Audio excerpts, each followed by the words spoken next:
Ni siku ya tatu, bado tupo kwenye majonzi, kwenye msiba wa rafiki yetu kipenzi Hawa, wengi wanamfahamu kwa jina la Karina.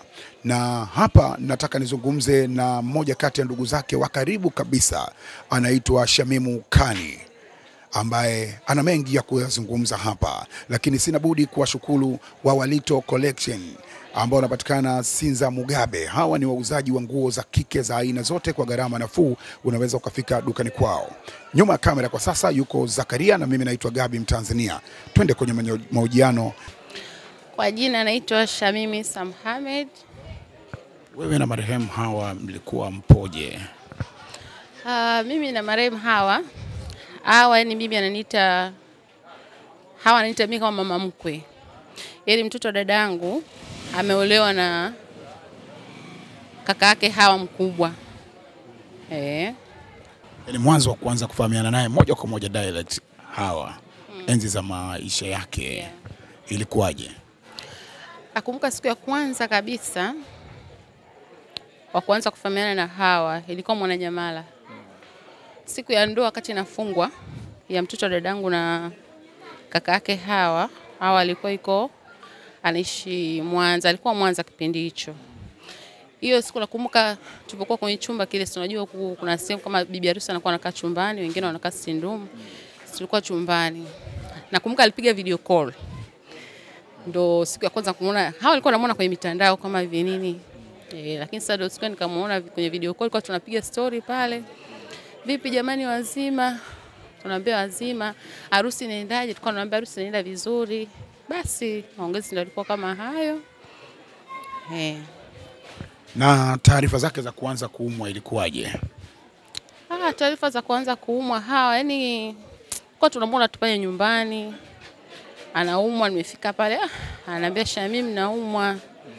Najisikia ni naenda kuchoma sindano kipindi chote kule Mwananyamala tunakaa. Ananiambia naenda kuchoma sindano. Alikuwa kile ikifika jioni alikuwa anaenda kwenye sindano zile. Nadhani ilikuwa sindano za maumivu ile mida ya jioni. Kwa kaenda kwenye sindano, anakuja pale, tunapiga story. Ni mtu alikuwa mcheshi. Alikuwa ananipenda, ananiambia Shamim.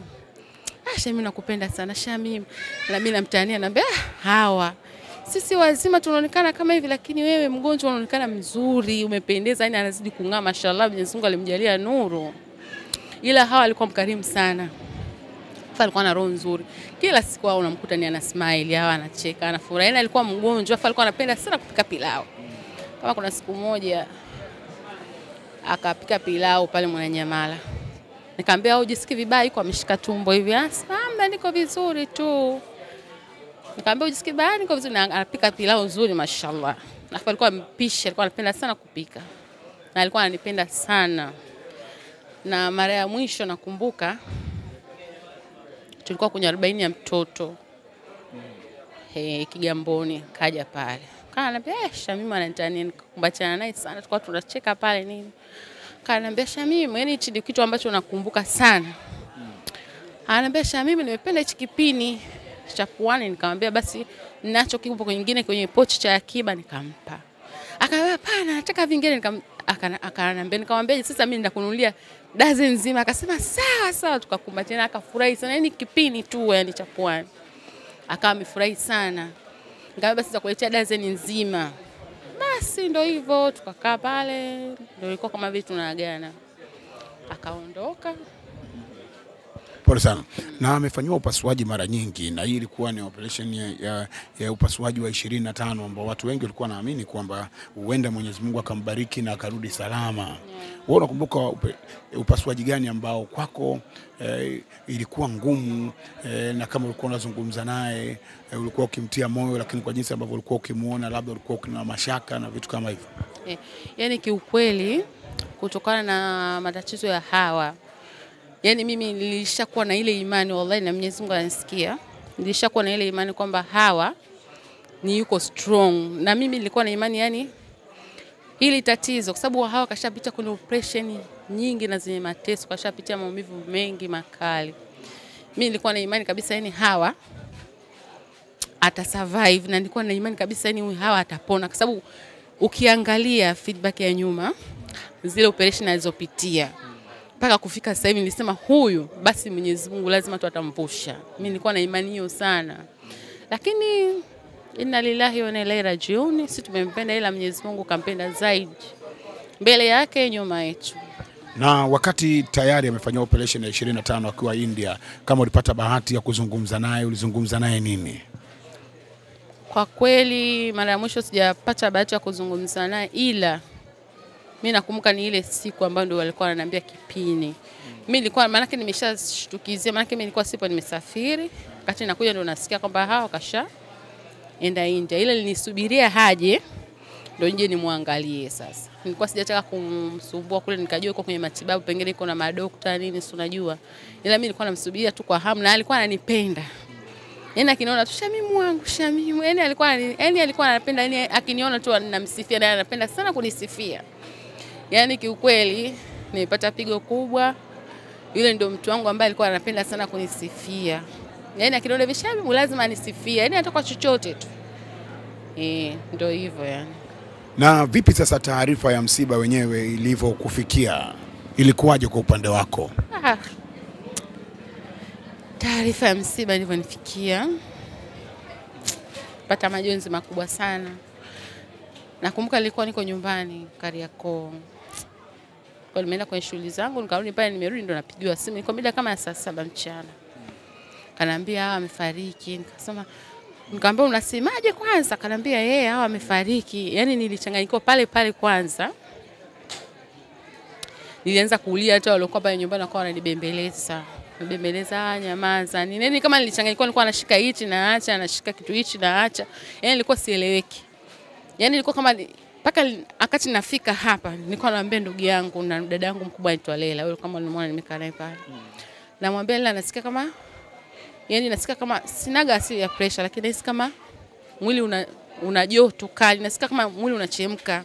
Hadi mikono nasikia kama ya moto, kama yani mwili unachemka. Akaniambia ni kwa ajili nimepata tu hizo taarifa. Kwa hiyo yani nilipata mshtuko mkubwa sana.